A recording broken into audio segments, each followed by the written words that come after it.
The president, meanwhile, in North Dakota, after appearing in Montana, telling an audience here that this economic boom is the real thing, and he is responsible for it.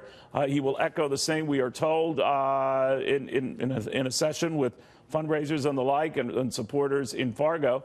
But this comes at the same day Barack Obama is finally joining the fray for the midterm elections at the University of Illinois and saying that, we have a back and forth here on this economy.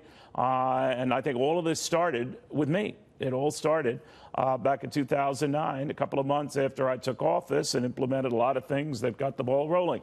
To Mayflower Advisors managing partner Larry Glazer. Larry, I've always argued that both presidents can take a bow on this, and I'll always hear from, people say, oh, and the never Trumpers and all that, and others who say, oh, no, it's all Obama and all that. But I do see enough for both men to take a bow, and I do see enough for certainly each to thank the Federal Reserve for providing the means by which we could dig out of the hole of the 0% interest rates that provided certainly the cushion we needed to bounce off this. What do you make of that?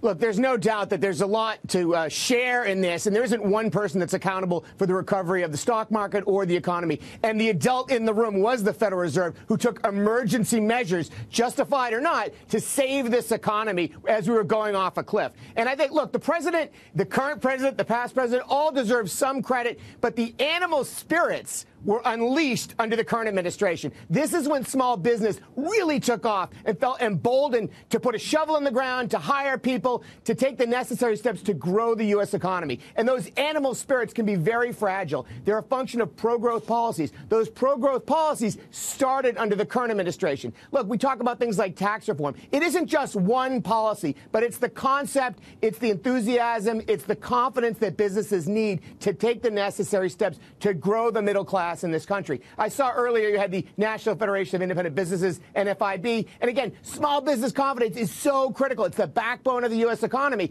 and that really has only taken off as of late, and we need to maintain that enthusiasm to maintain the current recovery. And I think that's where we talk about things like trade. It's important that pro-growth policies continue, and tax cuts may be a component of pro-growth. We worry about sometimes tariffs may actually be a tax hike on the consumer, a tax hike on business. Well, you're worried about not that necessarily. Because we have upped the ante there, and I'm wondering. Now, this has happened before, and I've seen this play before, where all of a sudden there's a concern that we're going to get tough with the Mexicans and maybe not get a deal, and then we do get a deal. We're going to go after the South Koreans, and the prospect of a deal is shot, and we do get a deal. Might not be a perfect deal, but we do get a deal.